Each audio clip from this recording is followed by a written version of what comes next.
The Empire had conquered 17 star systems before they arrived at Earth. Their warships darkened the skies of every major city. Their soldiers marched through the streets with weapons that could turn a human to ash in seconds. The invasion took only 3 weeks. Humanity's militaries fought bravely, but their technology was centuries behind the aliens. They laughed at human resistance. They called humans weak creatures, good only for labor and entertainment. Supreme Overlord ruled the conquered Earth from his floating palace above the ruins of Geneva. He was 8 feet tall with skin and 4 arms. His eyes glowed bright orange, and his voice could shake buildings when he spoke. Enjoyed watching humans suffer. He created laws that stripped away every human freedom. Families were separated. Children were taken to work camps. Anyone who spoke against them was executed publicly. Believed he was untouchable. His personal shield could stop any weapon known in the galaxy. His guards numbered in thousands. His palace floated 2 kilometers above the ground, surrounded by defense systems that could detect a fly from miles away. But did not understand humans. He did not know their history of fighting against impossible odds. He did not know about their stubborn refusal to accept defeat. Maya was 32 years old when they came. She had been a competitive shooter before the invasion, winning medals in long-range rifle competitions. When the aliens attacked, she joined the resistance immediately. Her skills made her valuable, but she was just one soldier among thousands fighting a losing war. The resistance lived in underground tunnels and ruined buildings. They struck quickly and disappeared into shadows. They could not win open battles against technology, so they fought like ghosts. Maya spent 5 years perfecting her craft in the resistance. She studied biology from captured data. She learned their weak points. She modified human weapons using stolen alien technology. Her rifle became a legend among resistance fighters. She had built it herself from parts of 7 different weapons. The barrel was lined with alien alloys that could withstand extreme heat. The scope used optical technology that could see through smoke and darkness. The ammunition was her greatest achievement. She had spent 2 years developing bullets that could penetrate armor. The resistance gave Maya a nickname. They called her the Ghost. She never missed a shot. She had eliminated over 200 officers without ever being seen. The aliens feared her without knowing who she was. They spread propaganda saying the Ghost was a myth, a story humans told to comfort themselves. But the dead officers were very real. Commander James led the resistance cell where Maya served. He was a former army general who had lost his entire family during the invasion. His hatred for the burned like fire, but he was also smart and patient. He knew that killing regular soldiers would not end the occupation. They needed to strike at the head of the snake. They needed to kill. Everyone said it was impossible. The floating palace was a fortress. No human could get within 5 kilometers without being detected. The defense systems would destroy any aircraft or missile. His personal shield could stop bullets, explosions, and energy weapons. The alien overlord had survived 12 assassination attempts from others who wanted his power. How could humans possibly succeed where aliens had failed?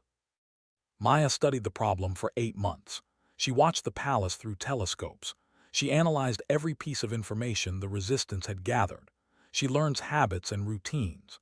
The overlord appeared on his balcony every 7th day to address his subjects below. He gave speeches about superiority and human weakness. During these speeches, he stood in the same spot for exactly 15 minutes. His shield remained active, but Maya noticed something interesting. The shield protected against fast-moving objects like bullets and missiles, but it allowed slow-moving things to pass through, like air and rain. Maya developed a plan that seemed insane. She would shoot from a distance so far that her bullet would slow down before reaching him. The bullet would need to travel in a high arc, rising kilometers into the sky before falling toward the target. At such extreme range, the bullet would lose most of its speed. It would be moving slowly enough to pass through the shield, but still fast enough to be lethal if it hit the right spot. The calculations were impossibly complex. Maya had to account for wind at different altitudes, air density changes, the rotation of the Earth, temperature variations, and hundreds of other factors. She spent months running simulations. She tested her theory on targets at increasing distances. She failed thousands of times, but she kept trying. Commander thought Maya was wasting her time. Other resistance leaders called her crazy, but Maya refused to give up. She believed in the mathematics. She believed in herself. Maya found her shooting position on a mountain peak 37 kilometers from the floating palace. At this distance, the defense systems could not detect a single human lying still on cold rock. The shot would be the longest in human history by more than 30 kilometers. Most military experts would say it was physically impossible. On the day of her attempt, Maya climbed the mountain before dawn. She carried her rifle, her calculations, and 3 specially designed bullets. Each bullet was a masterpiece of engineering. They were larger and heavier than normal ammunition, designed to maintain stability over extreme distances. The tips were made from the hardest material Maya could find, a combination of human steel and alien metals. Maya reached her position as the sun rose. She set up her rifle and began her final preparations. She had a small computer that fed her real-time data about atmospheric conditions. She made tiny adjustments to her scope. She controlled her breathing, slowing her heart rate until she was completely calm. She waited. The hours passed slowly. Maya remained perfectly still, conserving her energy and focus. She thought about her parents, who had died in the first week of the invasion. She thought about her brother, who was somewhere in a labor camp. She thought about all the humans who had suffered under his rule. This shot was for all of them. When the floating palace rotated to face her direction, Maya saw movement on the balcony, emerged in his ceremonial robes. His 4 arms were spread wide as he prepared to address the crowds far below. Maya checked her calculations one final time. She adjusted for a slight wind change at high altitude. She breathed in slowly and held it. The trigger pull was smooth and gentle. Maya barely felt it. The rifle kicked against her shoulder as the bullet left the barrel. Then there was nothing to do but wait. The bullet climbed into the sky, higher and higher, following the arc Maya had calculated. It rose above the clouds where the air was thin and cold. At its highest point, the bullet was almost 10 kilometers above the ground. Then it began to fall, gaining speed but also slowing from air resistance. The flight time was almost 1 minute, 60 seconds of uncertainty and hope. Maya watched through her scope, though she could barely see the palace at this distance. The bullet was invisible, a tiny piece of metal traveling through vast, empty sky. She had done everything possible. Now fate would decide. Was in the middle of his speech when something small punched through his shield. He did not understand what was happening. The bullet entered his skull between his glowing orange eyes. The hardened tip shattered his bone and destroyed his brain. The supreme overlord of Earth was dead before his body hit the ground. Chaos erupted on the floating palace. Guards rushed to their fallen master. Commanders screamed orders, but it was too late.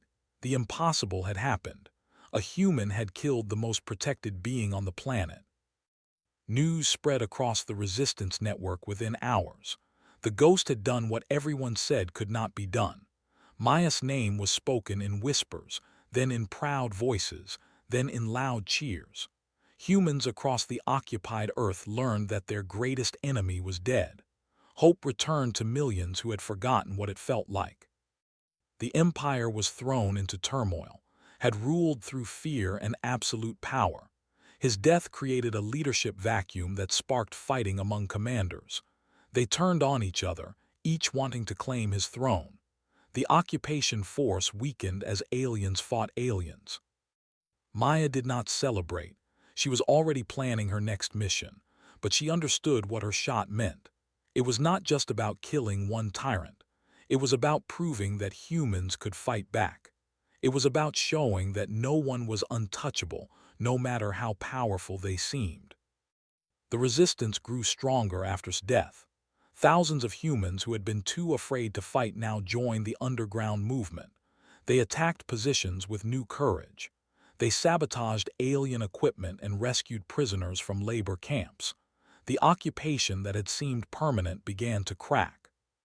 Other alien species watching from distant stars took notice. They had assumed humans were weak and easily conquered.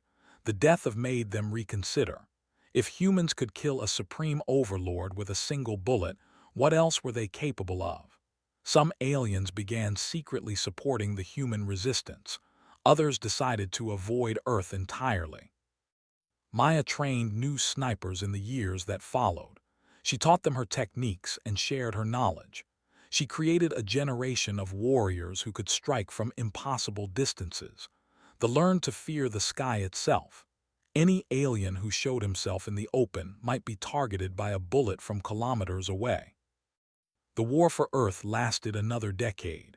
It was bloody and painful, with victories and defeats on both sides. But the turning point was always traced back to that single shot, the bullet that traveled 37 kilometers through the sky to kill a tyrant. When Earth was finally free, Maya was offered every honor humanity could give. She refused most of them. She did not want to be a symbol or a legend. She wanted only to live in peace on the world she had helped save. But history does not forget its heroes. Statues of Maya were built in every liberated city. Children learned her story in schools. Her rifle was placed in a museum where millions came to see it. The shot that killed was studied by military academies across human space.